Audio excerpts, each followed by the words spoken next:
తెలంగాణ రాష్ట్ర ప్రభుత్వం కంటి వెలుగు కార్యక్రమాన్ని ప్రతిష్టాత్మకంగా చేపట్టింది. రెండో విడత కార్యక్రమానికి ఈ నెల 18న ముఖ్యమంత్రి కేసీఆర్ ఖమ్మంలో శ్రీకారం చుట్టారు. 19 నుంచి రాష్ట్ర వ్యాప్తంగా కంటి పరీక్షలు నిర్వహిస్తున్నారు. 18 సంవత్సరాల నుండి 60 సంవత్సరాల వయసు ఉన్నవారు పరీక్షలు చేయించుకోవచ్చు. ఇక ఇదే అంశానికి సంబంధించి నల్లగొండ జిల్లా వైద్యాధికారి కొండలరావుతో మా ప్రతినిధి శ్రీనివాస్ ఫేస్ టు ఫేస్.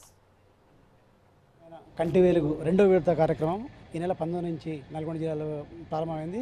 దీనికి సంబంధించి ఇప్పటికే జిల్లా వ్యాప్తంగా అన్ని సెంటర్లలో ఈ కంటి వెలుగు సంబంధించిన పరీక్షలు నిర్వహించడంతో పాటు కంటి చూపు మందగించిన వారు కావచ్చు, తక్కువ ఉన్న వాళ్ళకు మాత్రం పరీక్షించి వైద్యులు కంటికి అద్దాలు ఏర్పాటు చేస్తున్న పరిస్థితి. అయితే దీనికి సంబంధించి మనతో మాట్లాడడానికి జిల్లా వైద్యాధికారి కొండలరావు ఉన్నారు.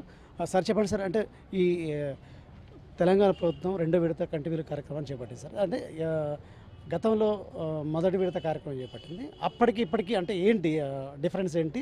అంటే అప్పుడు ఎప్పటి వరకు అంటే ఎన్ని పరీక్షలు చేశారు, ఎంతమందికి అద్దాలు ఇచ్చారు, ఇప్పుడు రెండో విడత ప్రోగ్రామ్ ఏంటి? సో ఇది ఫస్ట్ విడత మనం కంటి వెలుగు చేసినాం. తెలంగాణ ప్రభుత్వం 2018లో చేశారు. ఆనరబుల్ మన ముఖ్యమంత్రి గారు గౌరవనీయులు కల్వకుంట్ల చంద్రశేఖర్ గారి నేతృత్వంలో చేయడం జరిగింది. అప్పుడు కూడా చాలా అద్భుతంగా సక్సెస్ అయిన ప్రోగ్రామ్ ఇది. ఎందుకంటే కళ్ళ గురించి ఎవరు ఆలోచించరు, అసలు ఎవరు చెక్ చేసుకున్న ఆలోచన కూడా ఉండదు. లేదు అంటే వెళ్ళే తీరిక కానీ లేకపోతే సమయం కానీ తోడుగా ఉండేవాళ్ళు కానీ దొరకరు. సో కాబట్టి ప్రభుత్వమే ముందొచ్చి ప్రభుత్వమే ముందుగా నిల్చొని వాళ్ళందరినీ కూడా ప్రజలందరి దగ్గరకు వచ్చేసి చేయడం అంటే చాలా గొప్ప అదృష్టం ఇది.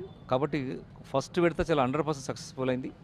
కంటి చూపు మందగించడానికి కోల్పోవడానికి ప్రధాన కారణం ఏంటి సార్? ప్రధాన కారణం ఒకటి వయసుతో రూపేణ కావచ్చు, ఒకటి పోషకాహార విలువ న్యూట్రిషన్ స్టాండర్డ్స్ కావచ్చు, ఏజ్ వైజ్గా ఉంటుంది. 40 years దాటితే అందరూ కూడా నియర్ చూపు నియర్ విజన్ కనపడదు. సో ఇవన్నీ కూడా న్యాచురల్గా వచ్చేటువంటిది. సో ప్రధానంగా ఏ వయసు నుంచి ఏ వయసు వరకు పరీక్షలు చేస్తారు? 18 ఏళ్ళు పైబడిన వాళ్ళకి సాధారణంగా ఉంటుంది. సరే చిన్నపిల్లలు కూడా ఉంటారు, కానీ ముందైతే ఒక టార్గెట్ 18 years పైబడిన వాళ్ళు ఉంటారు. సో వాళ్ళు పాపులేషన్లో దాదాపు 40% ఉంటారు.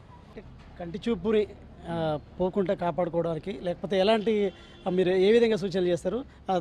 తగ్గిపోకుండా ఉండడానికి ఎలాంటి చర్యలు చేపట్టొచ్చని మీరు సలహా చేస్తారు? మనకి తెలుసు సర్వేంద్రియ నయనం ప్రధానం. సో అన్ని ఇంద్రియాల కంటే కన్ను అనేది ముఖ్యం. సో కళ్ళే లేకపోతే మనకి ఏం చూస్తాం? చెయ్యి పోయినా బత ఉండొచ్చు, కాలు పోయిన కన్ను లేకపోతే ప్రపంచమే కనపడదు.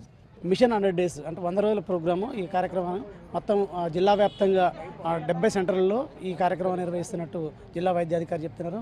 మొత్తంగా ఇమీడియట్లీ కంటి చూపు మందగించే వాళ్ళు కావచ్చు, కంటి చూపు పోయిన వాళ్ళకు ఇమీడియట్లీ పరీక్ష చేసి అద్దాలు ఇస్తున్నట్టు డిమాండ్ కొండలరావు చెప్తున్నారు. ఇది తాజా పరిస్థితి. కెమెరామెన్ రమేష్ శ్రీనివాస్.